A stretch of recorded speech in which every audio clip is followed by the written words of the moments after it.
Never in 100 years would I have thought I'd live through something like this. I wanted to become a healer so I could help folk. Help my family and earn coin enough to get by. It's been a struggle. Thought it was almost all over, due to my previous master. Reporting their crimes was hard, but had to be done. Things aren't always easy with Lady Wittgenstein, either. She's so very strange. But she is an excellent teacher. And last night, she showed that she was an excellent leader as well, when she needs to be. Don't know if we would have got through the night otherwise. I don't know if I ever want to experience such a thing again, though. Monsters in the dark isn't something I'm not used to. The Warrenburg isn't always the safest place. Not like the actual city. But there was something else last night. But then we were saved. By the heroes of Middenheim. And, well, I believe by Sigmar himself. He must have come down to spare us. What else could it have possibly been? This is Red Moon role-playing. Morning comes to the picket line. It's a cold, grim morning. The sky is grey. It's cold, although not so cold around the fires being burnt for the dead. All in all, it seems the death toll at the end of the day was 70. Which isn't terrible, although considering there were only 300 people here, it's quite a large number, but not as bad as it could have been. All of you would feel that you have done things to aid this picket and keep it together. The priest of Moor is doing their sermons. The plan was for all of you to meet at your cart and well be seen off by the commander. But it's reasonable to assume that all of you would have arranged somewhere to meet, to talk privately. Where does everyone think that would have been? Would you have agreed to meet in the barracks that two of you were supposedly in? Or would you have gone to the medical tent, because that's where Heinrich is? Where would you like to have arranged? Breakfast or something like that would be the natural way to first meet up. Yeah, if there's a mess tent or if everyone is eating outside, wherever food is being served, I think it makes sense for all of us to congregate. Then that's where you'll congregate.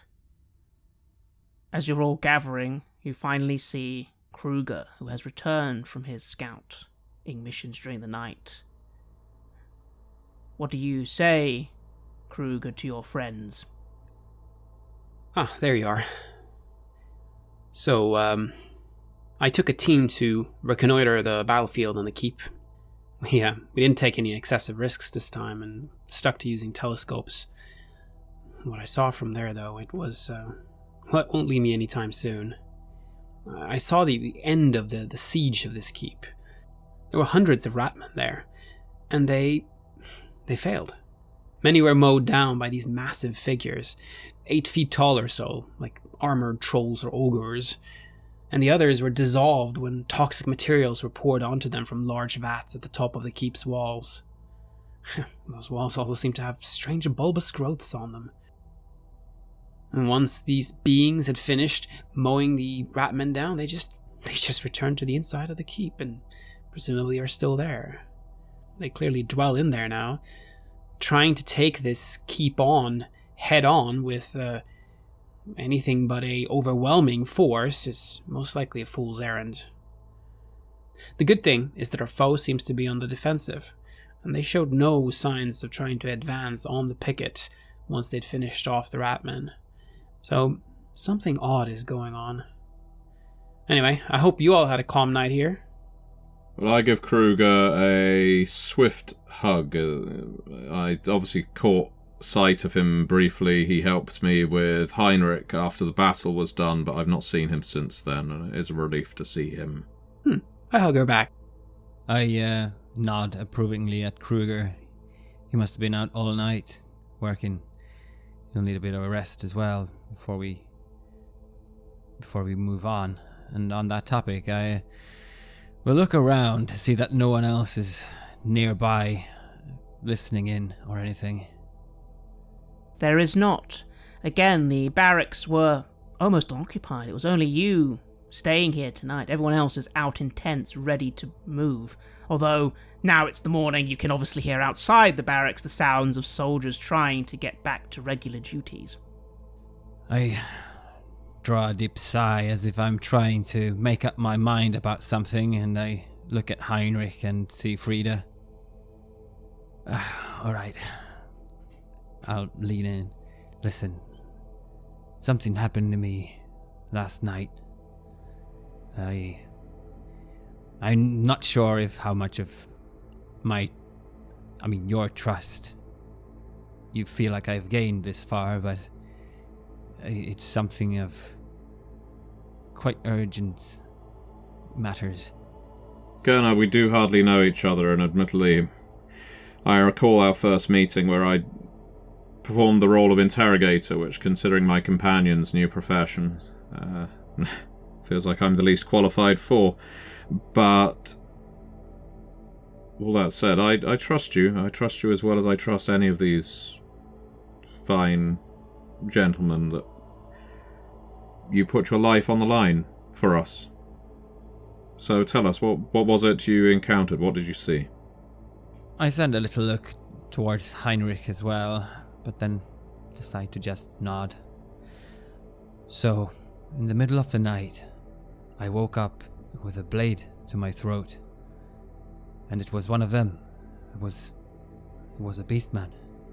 I couldn't see completely in the dark, but I could see a snout of some kind, and red eyes, and there was this taint of, well, not taint, the presence rather of Ulgo, of shadow magic, much that I've seen where my previous senior in the city was murdered. I just knew it was the same being. That murderer had come for me. And then I just give what could be perceived as a dramatic pause, but I'm just kind of gauging the both of you to see if you have anything to say or react to this. You're definitely getting a not suspicious, but curious raise of the eyebrow. But any question that I have, it's like I assume you're going to answer it. So there's the okay, and then, but just all by way of facial expression. I nod again. So, why didn't it kill me, you might ask? I was wondering that. Right, so I ask this since it seems quite a stealthy and capable killer, and it did keep insisting that the blade towards my throat was poisoned and would have disposed of me rather quickly if it decided to. It apparently didn't kill my predecessor because he didn't want to be a useful tool, and he was in turn hoping that I would be a useful tool. He gave me a name of someone called Malice Manrak, supposedly an engineer or a warlock engineer that was the one behind the attack.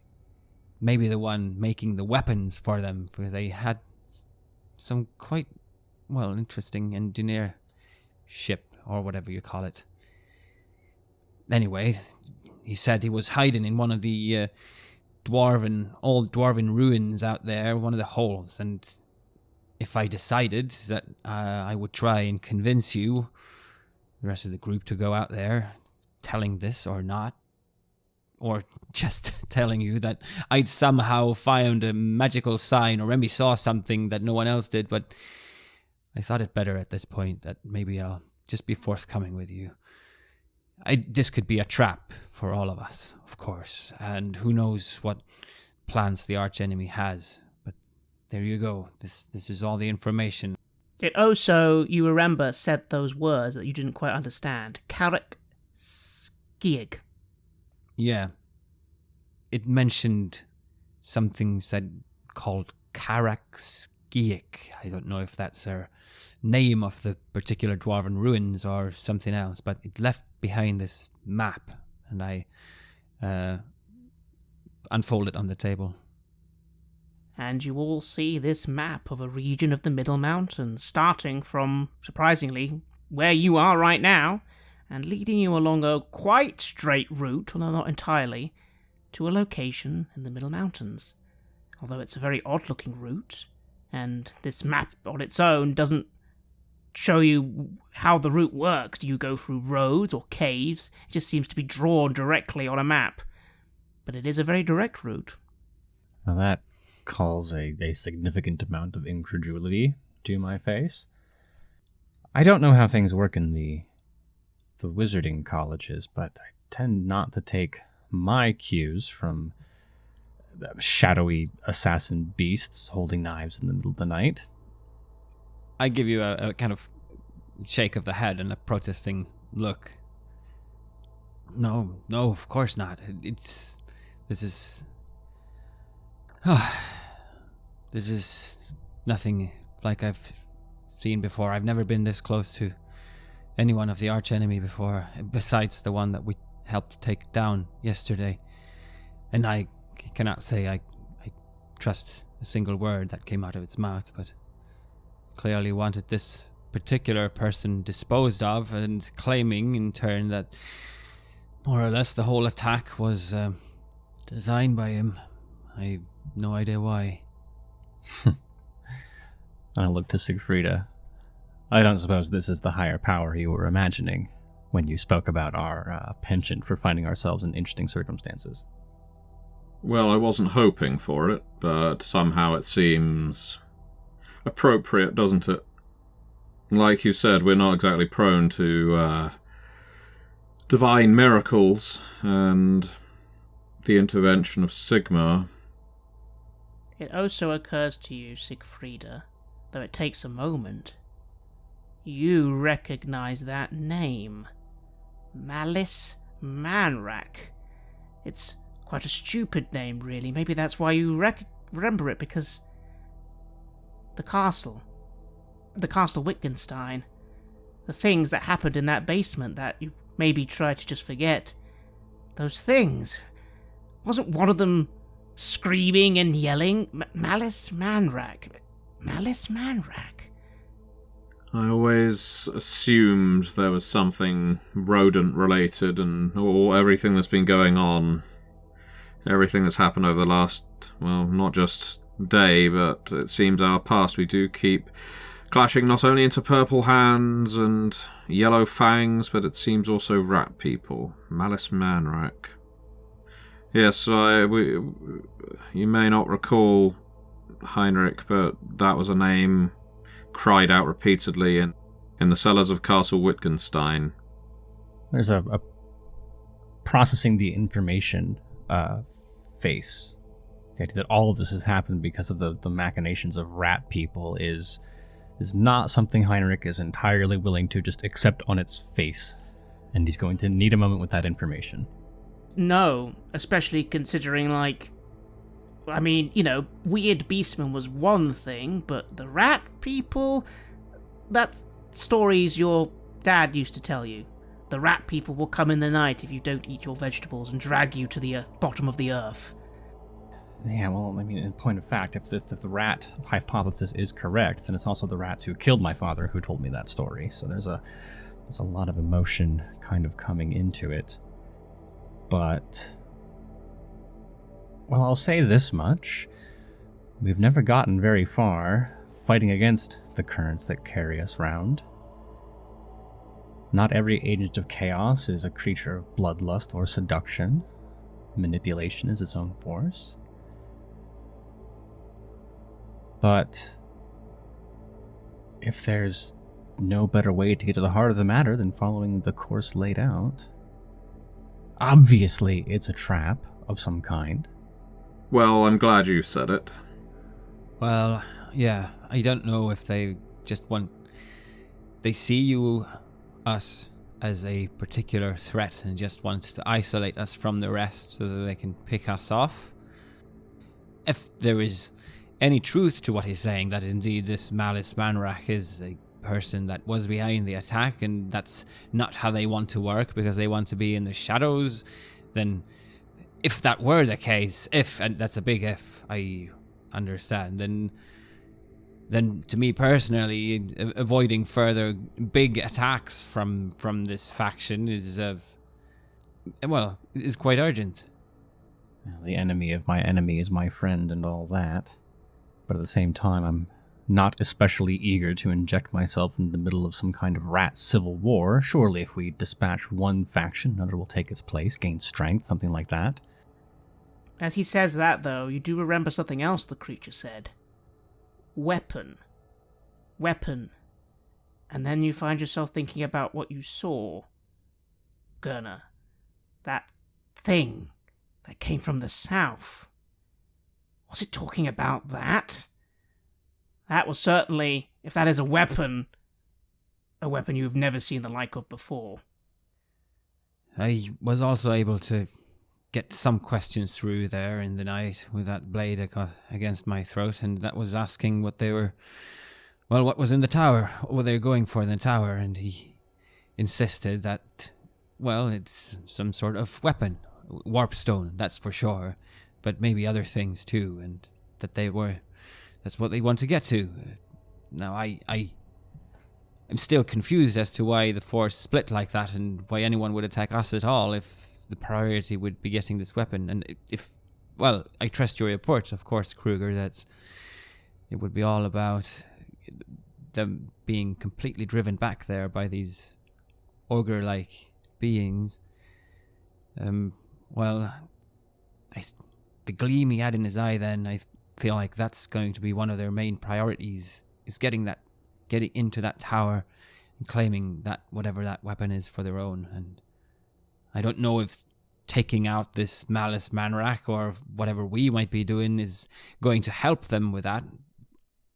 Whatever we're doing might be putting some sort of weapon into the enemy, but who doesn't like venturing out to find some great mastermind and hearing them monologue about what they are trying to do in order to guide you and kill someone else for them? Well, it certainly beats doing the investigation on our own. And I suppose it's not impossible that we could find this creature and also the weapon and destroy them both. There's nothing in the rules that says we have to turn it over to the assassin visitor friend of yours, right? No, I suppose not. If we can actually manage to get in there ourselves somehow. I don't know what this map means, if it means just navigating through the mountains or that there are actual caves that we could follow, and if they in turn then would take us further. Siegfrieda, what do you make of it? It's obviously a foolish idea, but is it a good foolish idea or a bad foolish idea? One thing's for sure, Siegfrieda. It's a dangerous one. If you go through with this, it's you and your party travelling to somewhere deep in the mountains where allegedly there is a great weapon and who knows what awaiting you, and, you're not exactly going to have much in the way of reinforcements or backup. I won't deny, Heinrich, that I have a deep sense of dread. The potential for our isolation, our corruption or our destruction. Almost everywhere else that we have campaigned, fought against the forces of chaos, there has been other people, there's been civilization, there's been something around that we can relate to. Or, you know what I mean, don't you? We had the boat and the family on it. We had a village full of people struggling. We had cities of innocents as well as criminals. Here we would be jumping into the belly of the beast. I have to weigh it up. I have to take account of the risks and what we could achieve, and examining both hands and the ways this could go. Who else could we send in to do something like this? Well, we could just send Krueger to forage forth and scout out the place for us and then see what there's what's actually in there, or we all go together, not necessarily driving an attack, but to find out what's actually going on. You could also, of course, just let this all wait. You could tell the commander and go home. Go to Middenheim, tell other important people about this, get proper soldiers, get an expedition set up, get all the things you need. The only thing that will take is time. A lot of time. Well, due respect to our friend Krueger, the last time we sent him out alone to investigate, he ended up getting himself captured, and there's no saying it would happen again, but then, as Siegfried points out, it's a significantly different rescue operation when it's not in a city we have a modicum of control over. And much as we might enjoy going to the courts of all the lords of the land and telling them about this rat plague, the Emperor has decreed it does not exist. And I don't want to be lumped in with all the raving madmen coming around speaking of things whispering in the dark. No, I suppose someone will have to clean things out under the,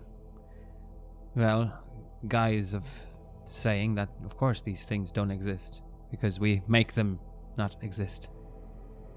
It seems you have a choice before you. You have a route. You have a supposed destination. At the end of this apparently lies a foe and a weapon. And as you speak, it seems likely that this weapon could very well be that thing that caused that explosion that none of you can explain, other than that it seemed to be capable of wiping out half an army in 1 or 2 seconds. This is beyond anything anyone's ever seen, beyond even the most powerful thing, beyond maybe even steam tanks or dragons. And apparently you have its location.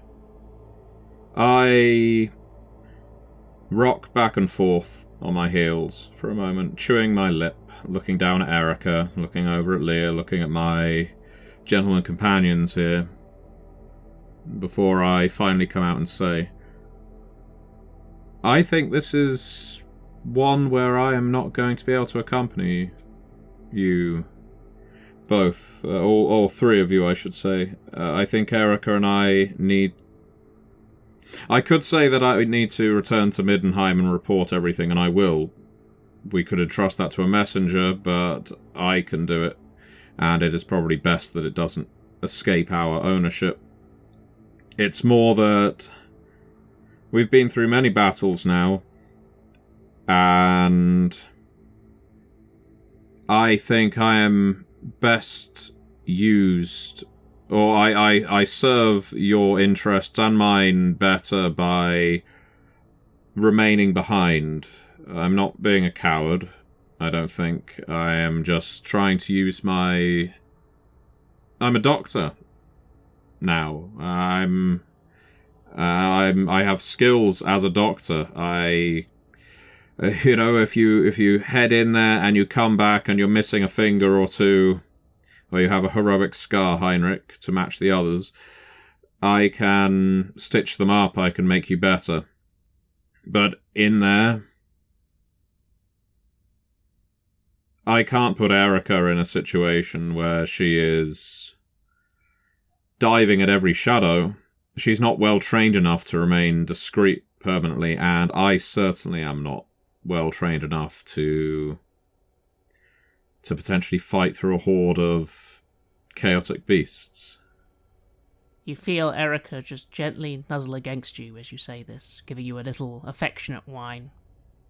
Yeah, now that the edge of the corruption earlier has worn off, I am not nearly so hostile towards her. I feel very guilty about that. So my recommendation would be, and I'm not going to expect it to come out of your pocket, if you want to recruit any kind of mercenary, a trustworthy one from one of the guilds to go along with you, then do so. If you feel the 3 of you can handle it perfectly fine as a trio, then that is fine as well. I will be waiting for you. I'm not going to disappear. But there is a lot of good I can do helping the soldiers who have been injured. There's a lot of good I can do back in the city. I feel it's probably better than what I can do right by your side. There certainly are people at this very picket who might be suitable. Horsemen, some priests, some of those other doctors from the tent, maybe even a soldier that you can ask for from the commander. Quite a few people here you could bring along. And you all think to yourself, whatever happens, you probably will want to get some stuff from this place. Going on a mountain trip, as you are, would be unwise without some supplies. Well, Siegfrieda, just let me say up front, there's no shame or dishonor in the decision. I understand completely. And, if nothing else, I would be a terrible friend if I forced you along into a situation that we knew wasn't going to be the safest for you. It's hard to stay in the back line plinking with a crossbow when there is no back line to speak of, right? Well, exactly. It makes sense. Regardless, this is something that we need to do as soon as possible. If we try to just leave this for others or try to go back to the city for help, I'm afraid too much time will pass. Something truly terrible could happen. Right. It might be that they're being caught in a time of recuperating themselves. They won't expect this necessarily, unless, of course, we are playing straight into something. But it seems like we've made up our minds then. And so, a decision is made. It seems that Gurner Stark, Krueger, Hoffman, and Heinrich Schilf are going to do your best to get ready, completely on your own initiative, to follow this route. While you, Siegfrieda, for now, remain where you can do the most good, and perhaps get ready to look after not only the picket, but also the people who came with you. There is, after all, a coach with a coach driver who's still been patiently waiting for you to finish up here and return to Middenheim. Someone does need to do the admin. Surely your friends can survive without you this one time, and you'll be here waiting for them, no matter what. The final question is, what will the three of you do? Is there any final things you'd like to do in this picket before you begin your journey? You will need supplies. You might need some advice. Advice on things like the map, for example. You also could tell the commander all this. You know she's expecting you to just be off back home to Middenheim, job well done. But you can always check in with her, or anyone else in this camp. Well, first order of business, I'm going to instruct Aveline and Berta to stay with Siegfrieda.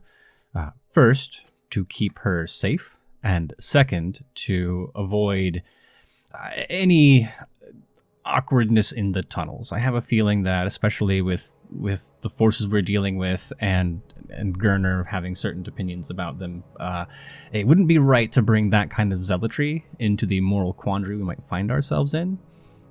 So it seems best that I can solve two problems at once. I can ensure that Siegfrieda stays alive, and I can ensure that we have the flexibility we need to deal with whatever we find. Certainly. They're not happy about it initially, but they obey your orders. They are your subordinates. They will stay here, or wherever Siegfrieda's going at least, and help out things here. And so with that order issued, I can turn to Gurner and ask, I don't suppose they teach Dwarven ruin exploring in the Wizards College, huh? Well, no, not really. I am actually more suited to urban environments myself. I'm better at navigating them, in general better at hiding in them. But this is what it is. I still have the capability of transporting us short distances in case we need to pass by a certain obstacle, or maybe hide our faces. Don't know if I can turn them into looking like ratmen, though. But we could try. It won't be permanent, anyway. Oh, well, praise Sigmar for that. The one thing I do wonder, though, is who we're going to bring with us instead of Siegfrieda, then. We'll see if there's anyone that feels particularly maybe capable and can keep their trap shut about this, because I feel like we need to keep it somewhat under wraps. Seems to me that someone either familiar with holds or familiar with caves would be the best decision. If there's a particularly crotchety and well-traveled dwarf we could borrow, wouldn't that be the best? I suppose there is. I actually was thinking about talking to one of the dwarves. I mean, there's only one that I've seen so far here, asking about this name I was given. I suspect it might be dwarvish name. Then there's also just wondering what is in those mountains, those to the south.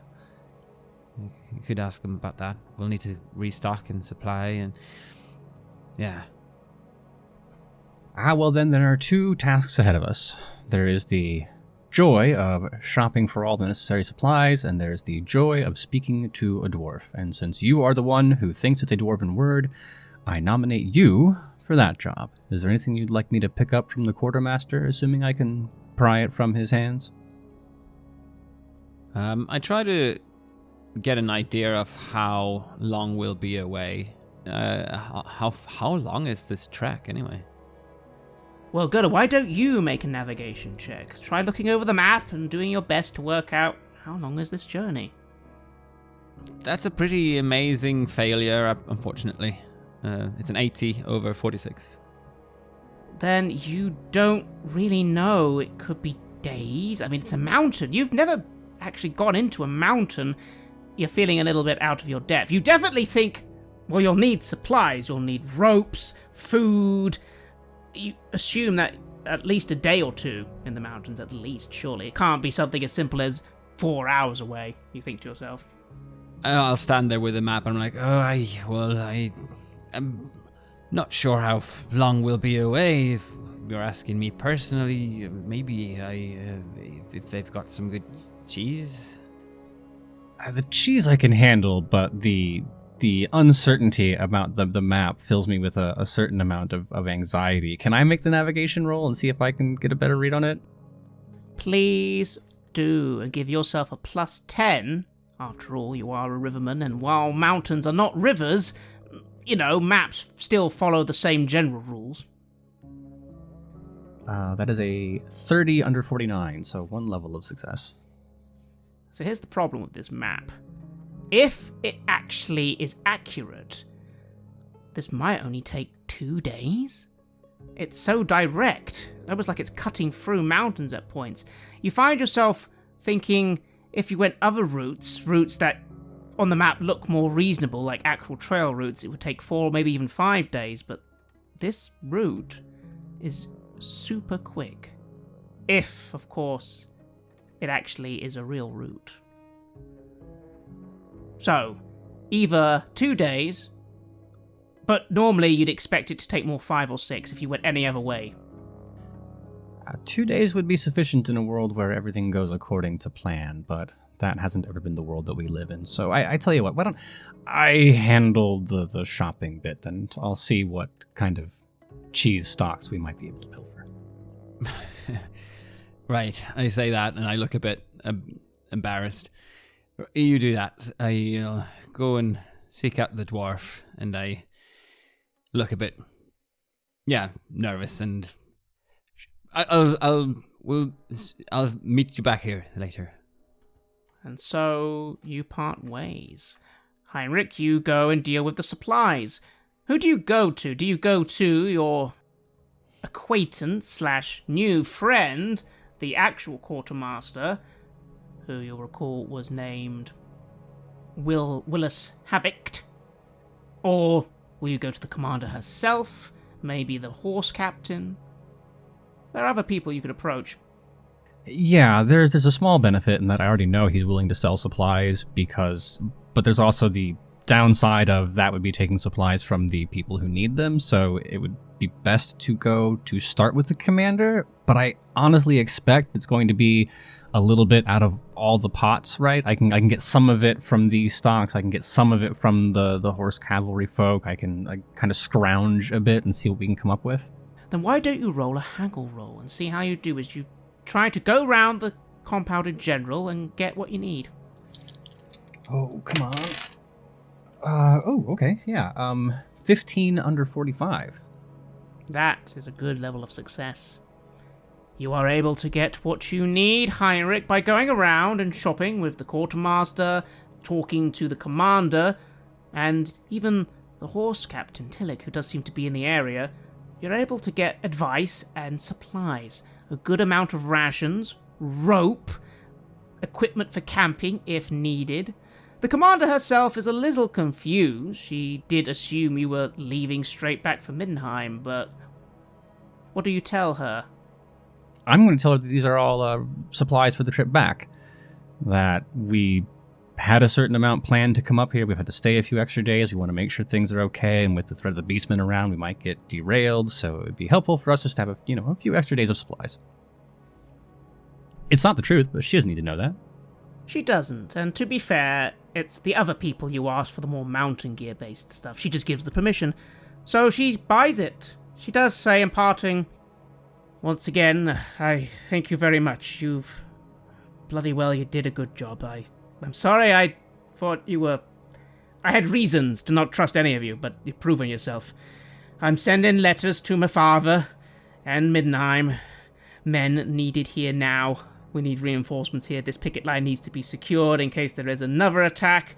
Sigmar, help us, although it still seems as if the enemy, still as they always are, this beastman attack must have been something else, I think. Anyway, I hope you're, I hope the princess is going to keep to her word. We need men here now. If they want to make things better between us, things need to change. This place needs people, not Nordland. People are needed here." I'll do my best to make sure they receive that message with urgency, Commander, I assure you. I've seen firsthand what lies in the rest of that wall, and I will make sure they understand. Alright then, well, good luck on your trip back, and I've got work to do. And off she goes. And from the others, you are able to get what you need. Meanwhile, Gurner, you go and seek out this dwarf fellow. He's currently shining his lovely giant cannon that was on the tower still. He's humming to himself as you approach. My bloody Rocky. Hey, what do you want? Fine piece of engineering, that is. Very helpful yesterday. Aye, of course it was. Dwarven made. Much better than any of the rubbish you got around here, that's for sure. No offense. No, none taken. I know you're the best at these particular sort of things. Well, I had a question actually, because you might be the one most familiar with these mountains and perhaps even the history of them. You know the different ruins and places that are here that are of old dwarven make? He squints a little at you and says, "Of course I do. But no offense, what business is of yours, human? Our ruins aren't places for you to pillage and steal from. They don't belong to you, they belong to us. And when we're ready to reclaim them, that's what we'll do when we're ready." I hold up my hands in a disarming kind of way. Oh no, I for sure was not talking about going out there for any sort of plundering. The one thing that struck me was that out yesterday on the battlefield, surely you must have witnessed that enormous green flash at the end. Aye, I did. Not seen anything like that. I mean, there are some pretty big... Maybe 10 cannons could do that. Aye, but no, I ain't seen nothing that could do it like that, and that colour definitely reeked of warp stone to me, or some sort of foul magic. I assumed it came from the keep. I agree, but no, it did not. I was out there and I witnessed just before it how it grew and came in from the south. From the Middle Mountains themselves. And I was thinking I'd come and speak with you, and perhaps you would have an idea of the location where it could come from. Well, I don't know. Where do you think it came from? Well, does the words Carag, Skyag mean anything to you? He squints. Starts scratching his beard. Well, aye, it does. And is that a place? Of course it's a place. What do you think Karak means? Oh, you don't know our language, do you? It's a place. It's a hold. One of the holds. A smaller one in these mountains. At least it was a smaller one, yes. And would it be accurate that that's to the south? Yes, it would be. You see, I was thinking that whatever it was, whatever it struck, it didn't hit any of us that I could see. It was very well targeted at our enemy, which was fortunate, but it was also a terrible weapon, and... Oh yes, I mean, look out at what it did. And he gestures, and yes, you're actually up on the wall. You can now see what it did. There's a large, almost like crater that sort of extends from the wall and just goes about 60, 70 yards to the east. Almost as if something just fired in a straight line and then meandered a little. There's also an awful lot of holes and mounds. The entire place you saw the other day has been radically changed. It's no longer a flat plain. It's full of craters and tons of little mounds, and also currently a large pile of burning beasts. Yes, it's a massive destruction. Imagine if that were aimed at a city. Aye, it would be devastating, but well, I reckon if it... and they missed, or misfired. That's the thing about Raki, no brains. Let's hope you're right. But then again, there could be a second volley or something like that charging Well, what's that got to do with Karakskiag being in the south? You lost me there. Well, I'm trying to put some things together, and I know I won't be able to convince anyone around here to foray out in there and find out what's actually going on. But let's say if I, out of personal interest, was curious to scout out there, and I was looking for someone that was capable enough and perhaps mad enough to join for some such expedition. Well, I don't know. You could ask the commander, I suppose. Well, you could ask the horseman. In fact, we actually got a supply cart due today. Funnily enough, it was just coming on its way. You never know, might be someone on that. But hang on a minute. He comes over, he starts poking you a little. You keep asking questions about Karakskiag. Why? I'm a dwarf, you have to tell me these things.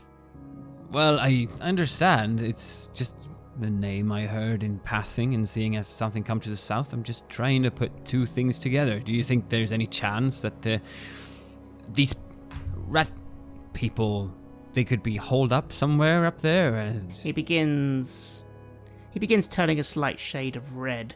You don't need to roll why. You've just suggested a dwarven hold in the hands of, well, anyone really other than a dwarf. He then goes over and picks up a hammer. Quite a dull hammer. We've been burning all the weapons of these Raki, as most of them are useless. But a few of the boys been finding these hammers. They've got a symbol on them. You don't know what this symbol means, do you, boy? And he shows you the hammer, and it has some sort of dwarven rune on it. I assume what it means is that they have been perhaps plundering that very place, or...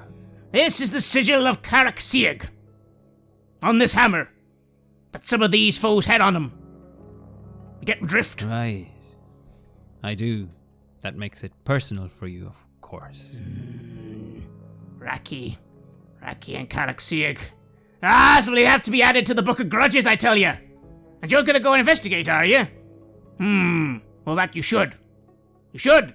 And let every dwarf know what you find. Of course, you'll be the first one I'd report to. Especially if you feel that there's anything else that you can add that would be helpful for us, for our, our venture. He nods. Aye, if you have a good cause on you. Maybe I can offer some bombs. Kept a few spare. If you're gonna go kill some Raki, you could give him some dwarven fireworks. Well, that does certainly sound useful. I don't have much experience operating them, of course. Are they complicated to use? Not if you have a dwarf with you. Or if you just, you light the end, you throw it, it goes boom. Right, alright. But alright, I'm glad you told me this, wizard. You're a funny lot, but... okay, yes, keep me informed. I'd like to know that, and then he kind of just goes off at this point, muttering to himself. But there you go. You have gathered quite a bit of information, and yes, it does seem, if you wish, you can pick up a few dwarven bombs before you depart.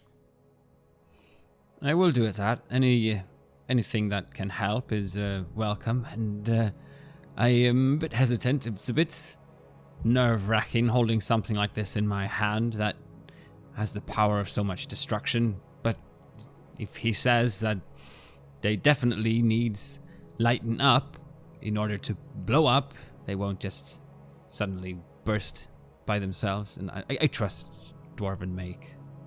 There is also one last thing, just before he goes off. You remember, you still have the map on you. It occurs to you, if anyone could read a map pointing to a dwarven hold, surely it would be a dwarf, who's just told you an awful lot about it. Maybe he could help you confirm this map. But of course you'd have to be careful. One more thing. I came upon a map from one of the enemies. I don't know if this is valid of any kind, because the way it looks, it looks like it indicates that there's a straight path almost here down towards where we would be heading. Does that mean anything to you? Are there tunnels, or is it a passage? He goes over and snatches the map from your hands and growls. This is bloody nonsense. Who gave you this map? You can't go this way. Such a direct route, it don't exist. Ha! Nonsense. Alright, hang on. If you wanted to go to Karakskiag, you... And he begins drawing you several longer routes.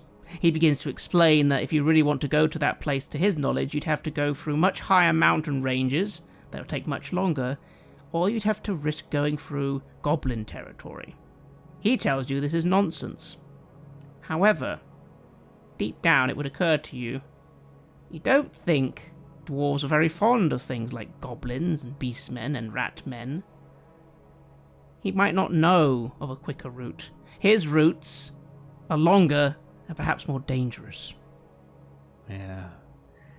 And I don't imagine dwarves not minding taking the longer way around. They always enjoy taking more time and feeling like, well, they've got longer lives too, don't they? They do. It occurs to you it's possible that this thing would only give you such a quick route if it actually was going to work. Otherwise, it's seeming like normal routes there are just longer. Could be a trap, of course, but it also is a bit illogical if it really wants you to do something. Why lead you to a pit somewhere? They have such different ways of doing things, these two forces, I'd imagine. Ratmen, dwarves. I'd imagine this would be the quick and dirty rat route. I think to myself as I fold up the map and I give a nod of appreciation. Well, excellent. I'll see what comes with the cart today, and I'll come back to you once we know anything. He nods and he departs. And finally, Krueger, what do you do? I make sure to get the climbing gear and supplies required. This might just be one of the most dangerous missions we have taken on thus far. Going to an enemy lair, dealing with unknown weapons and foes. And if something goes wrong there are no authorities that can come and save us. No Black Chamber or Graf soldiers, just us. Stealth is probably going to be our only chance of victory here. Provided that the whole thing isn't just a big trap for us. And so, all 4 of you begin getting ready to depart. Well, 3 of you. For now, Siegfrieda, you will take care of things here. Look after Emmeline and Bertha. Look after your coachman. Start planning what you're going to do next, how you're going to report all this back to Middenheim. But for you, Gerner Stark, Krueger Hoffman, Heinrich Schilf, it's time to get ready for an expedition into the mountains, following a route that may or may not be a trap, perhaps finding a dwarven hold. Maybe that will be enough to simply scout a little and come back. Maybe not. Only time will tell.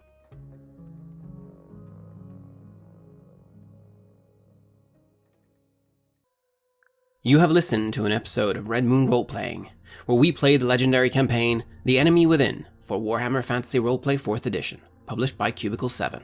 In this 4th part of the series, we are tackling The Horned Rat. Joining us as players in this series are none other than Aaron Hammonds from Queen's Court Games and our dear friend Matthew Dawkins. The music was made by Flowers for Body Snatchers, Wordclock, Metatron Omega, Aegir Solus, Apocryphus, Halgrath, and Northumbria, featuring a number of collaborations with other artists, and was used with permission from their label, Cryochamber. Check out their website at crychamber.bandcamp.com or their YouTube channel for some moody dark ambient for your gaming table. We would like to give massive thanks to our champions of the Red Moon: Martin Heuschober, Simon Cooper, David, Julia, Camilla, Bob Lange, Cameron, Graham Barey, Doug Thomson, and Lily for their generous support. And we would of course also like to thank all of our other patrons. Without your support, the show would not be possible. If you want to support our work, please check us out on Patreon. You can get access to our Warhammer Fantasy Roleplay bonus campaign, Rough Nights and Hard Days, as well as bonus campaigns for Cult of the Lost and Call of Cthulhu there. On top of that, we also offer early and raw access to all of our recordings. You can also hear your name read on the show as the champion of the Red Moon, as well as play Cult with us. Most importantly, that support is what keeps the show going, so do check us out there. Thank you again for listening, and remember that Skaven are definitely not real, and even if they were, our Emperor has already dealt with that threat.